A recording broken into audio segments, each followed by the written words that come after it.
Araw ng undas ngayon at naisipan kong pumunta ng Quiapo para magdasal at mamasyal na rin. Magbigay ng pasasalamat, humingi ng tawad sa mga kasalanan at lakas para sa mga susunod na araw. Maraming salamat, Panginoon.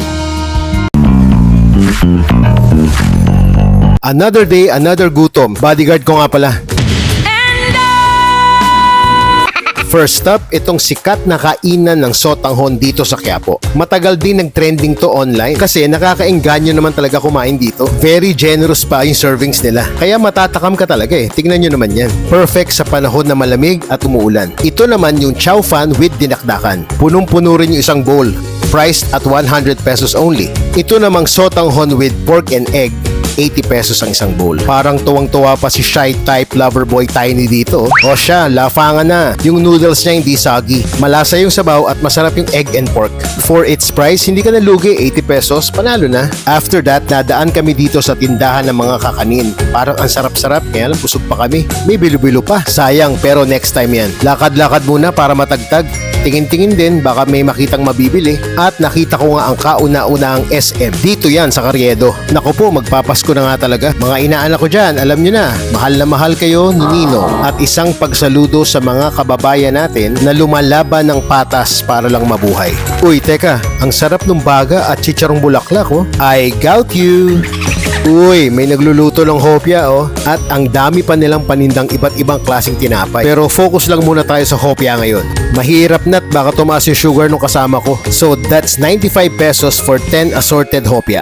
Unang hopya, hopyang baboy. Ang sarap kasi bagong luto talaga. Meron din silang ube na hindi tinipid sa filling at meron din silang hopyang munggo. Walang ya, kumindat pa.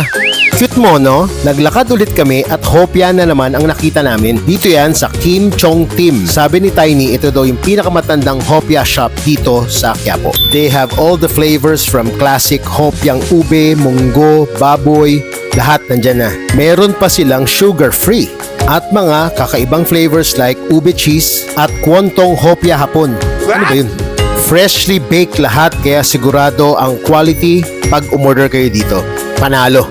At titikman natin yan syempre. Hopyang ube. Perfect yung ratio ng filling at tinapay. Pati din sa hopyang munggo. Hindi ganun katamis, makunat pag kinagat, kilig na kilig yo. 60 pesos lang yan for a pack of 4. Pwede na, masarap naman eh. Hindi ka nalugi.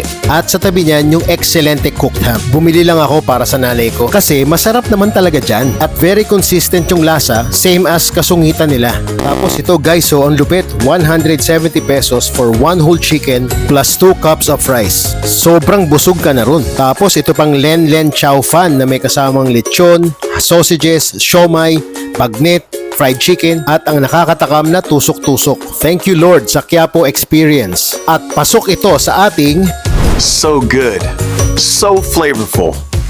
Please like and follow.